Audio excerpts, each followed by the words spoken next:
केंद्रीय जल शक्ति मंत्री गजेंद्र सिंह शेखावत ने सचिन पायलट के बीजेपी में आने के सवाल पर कहा, किसी भी जनाधार वाले व्यक्ति को बीजेपी की रीत नीति में विश्वास करना होगा। पीएम नरेंद्र मोदी को अपना नेता स्वीकार करना होगा। पार्टी में उनका बांह पसार कर स्वागत है। केंद्रीय मंत्री शुक्रवार को अलवर में सांसद बालकनाथ के हसन खां मेवात नगर स्थित कार्यालय बाबा मस्तनाथ जन सेवनम भवन के उद्घाटन कार्यक्रम में शामिल होने आए थे। इस दौरान सचिन पायलट और संजीवनी क्रेडिट कोऑपरेटिव सोसाइटी मुद्दे पर बातचीत की। उन्होंने संजीवनी सोसाइटी के मुद्दे पर सीएम को जवाब देते हुए कहा कि सारा सच सामने आ चुका है। इस दौरान जब यह सवाल किया गया कि क्या सचिन पायलट के बीजेपी में शामिल होने की संभावनाएं भी हैं, तो उनका कहना था कि यह आभासी वाला सवाल है। पायलट भी पार्टी में आ सकते हैं, बस शर्त है कि किसी भी जनाधार वाले व्यक्ति को बीजेपी की रीति और नीति में विश्वास करना पड़ेगा। मोदी को अपना नेता स्वीकार करते हो तो बीजेपी में उनका बांह पसार कर स्वागत है। संजीवनी मुद्दे पर शेखावत को जोधपुर हाईकोर्ट से गुरुवार को ही राहत मिली थी। शुक्रवार को वे अलवर पहुंचे तो पार्टी पदाधिकारियों की ओर से उनका स्वागत कर बधाई दी गई।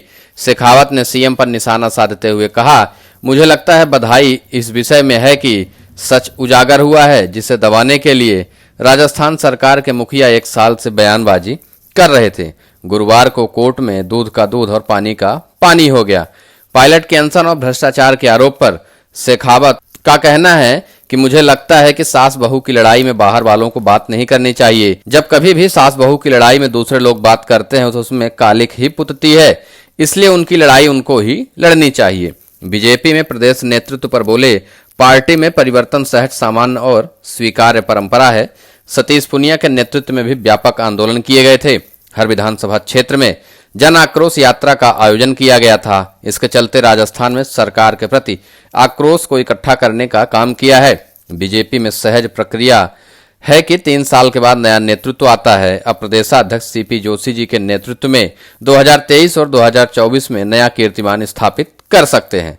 इस दौरान नेता प्रतिपक्ष राजेंद्र राठौड़, प्रदेशाध्यक्ष सीपी जोशी, वरिष्ठ नेता ज्ञानदेव आहूजा समेत कई नेता मौजूद थे। वहीं बीजेपी की बात की जाए तो एक तरफ बीजेपी का खेमा है जो सचिन पायलट को अपने पार्टी में शामिल करवाना चाह रहा है।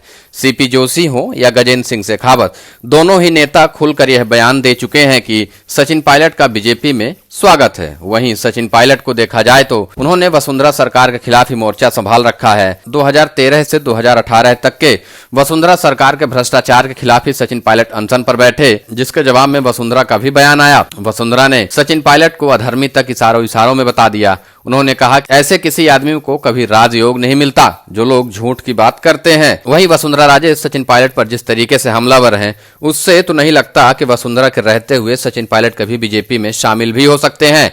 कहा तो यह भी जा रहा है कि 2020 में जब सचिन पायलट ने उस समय अपनी सरकार से नाराजगी दिखाई थी, उस समय वसुंधरा ने ही भाजपा हाईकमान का साथ नहीं दिया, जिसकी वजह से कांग्रेस की सरकार राजस्थान में गिर नहीं पाई। बताया जाता है कि उस समय करीब 50 से 55 विधायकों का समर्थन वसुंधरा को प्राप्त था, जिनके कहने पर विधायकों ने भाजपा हाईकमान का साथ नहीं दिया और वो सब अशोक गहलोत के साथ खड़े रहे, जिसकी वजह से बीजेपी राजस्थान में सरकार बनाने में विफल हो गई। नहीं तो भाजपा का पूरा प्रयास था कि जिस तरीके से मध्य प्रदेश में सिंधिया को भाजपा में शामिल कराकर उनके विधायकों को पार्टी में लाकर सरकार बनाई गई, कुछ इसी तरीके से राजस्थान में भी सरकार बनाने का प्रयास था।